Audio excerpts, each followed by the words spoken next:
Hello and जय Hind everyone. आजकल हम लोग संख्याओं से खेलकर विभाज्यता के नियम सीख रहे हैं। पिछले वीडियो में हमने 2 से 3 से 4 और 5 से विभाज्यता के नियम सीख लिए हैं। तो आज हम आगे के अंकों से विभाज्यता के नियम सीखेंगे। तो सबसे पहले हम लोग 6 से विभाज्यता का नियम सीखते हैं। तो चलिए देखिए, इसे हम एक उदाहरण से समझते हैं। ये हमने संख्या ली है 77,514। तो यहाँ हम इकाई में देख रहे हैं कि 4 है। तो 4 है यानी कि सम संख्या यानी कि ये संख्या 2 से पूरी तरह भाग हो जाएगी।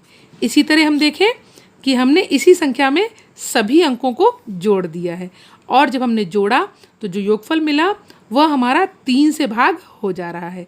यानी कि जो संख्या 2 से और 3 से पूरी तरह से भाग हो जाएगी वह संख्या हमारी 6 से भी भाग हो जाएगी और यही हमारे 6 से विभाज्यता का नियम है। 7 से विभाज्यता के नियम को आइए हम एक उदाहरण से समझते हैं। ये देखिए, हमने ये 8 अंकों की एक संख्या ली है, 2 4 6 8। इस संख्या को हम इकाई से और जहाँ तक वो संख्या जाएगी उस रूप में लिख लेते हैं। तो इकाई का अंक हमारा 1 है, फिर 5 दहाई है, 5 सैकड़ा है। इसी तरह से हमने इस संख्या को खड़ा खड़ा लिख लिया है। अब हम एक क्रम से 1 3 2 और -1 -3 -2 और फिर 1 3 2 और 1 -3 -2 से इस संख्या के सभी अंकों को गुणा कर देंगे। गुणा करके हम उनका गुणनफल लिख लेते हैं।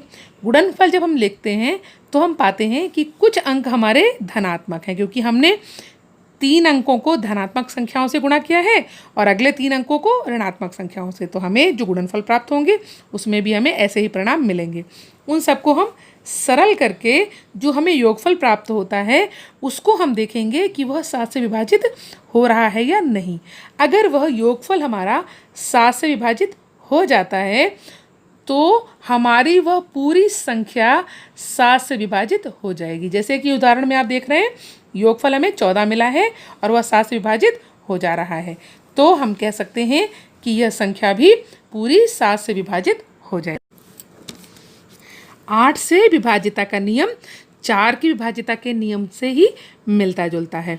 4 में हमने अंत के 2 अंक लिए थे, 8 में हमें अंत के 3 अंक यानी कि सैकड़ा दहाई और इकाई से मिलकर बनी हुई जो संख्या है वह अगर 8 से विभाजित हो जाती है तो हमारी कितने भी बड़ी संख्या हो, कितने भी अंकों की संख्या हो, वह 8 से विभाजित हो जाएगी। जैसा कि हमने एक ये उदाहरण लिया है यहाँ पर हमने देखा सैकड़ा दहाई और इकाई से मिलकर हमारे पास बन रही है संख्या 408 और वह 8 से विभाजित हो जा रही है। तो अब हम इस पूरी संख्या को देखते हैं चेक करके कि 8 से विभाजित हो रही है नहीं। तो देखिए, हमने इसको विभाजित किया और यह देख रहे हैं शेषफल 0 आया है। यानी कि यह संख्या हमें भागफल देने के बाद पूरी तरह से विभाजित होकर शेषफल 0 दे रही है। तो यह हमारा 8 से विभाज्यता का नियम है। 9 से विभाज्यता का नियम 3 के विभाज्यता के नियम से मिलता जुलता है। 3 में हम सभी अंकों का योग करते हैं और योगफल हमारा 3 से अगर विभाजित हो जाता है तो वह पूरी संख्या भी 3 से विभाजित हो जाती है। ठीक उसी तरह 9 से विभाज्यता के नियम में भी हम सभी अंकों का योग करें और अगर हमारा योगफल 9 से विभाजित हो जाए तो वह संख्या हमारी 9 से विभाजित हो जाएगी। जैसे कि हमने यहाँ पर उदाहरण लिया हुआ है, देखिए ये संख्या हमारी जो है 6 अंकों की संख्या है और अब हमने विभाज्यता का जांच करने के बाद अब इस संख्या की जांच की तो हम पा रहे हैं कि भागफल मिलने के बाद शेषफल हमें 0 मिला है। यानी कि यह संख्या भी हमारी 9 से पूरी तरह से विभाजित हो जा रही है। 10 से विभाज्यता की जांच करने के लिए हम बिल्कुल 5 की विभाज्यता के नियम पर जाते हैं। 5 में हमने देखा था कि इकाई का अंक हमारा 0 हो या 5 हो तो हमारी संख्या 5 से विभाजित हो जाती है। इसी तरह 10 में अगर हम कोई संख्या हमारी देखें और उसका इकाई का अंक देखें, इकाई का अंक अगर हमारा 0 है तो हमारी वह संख्या पूरी तरह से 10 से विभाजित हो जाएगी।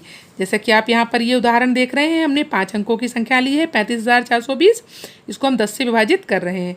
तो देखिए, भागफल प्राप्त होने के बाद शेषफल हमारा 0 बचा, यानी कि ये संख्या हमारी 10 से पूरी तरह से विभाजित हो गई है।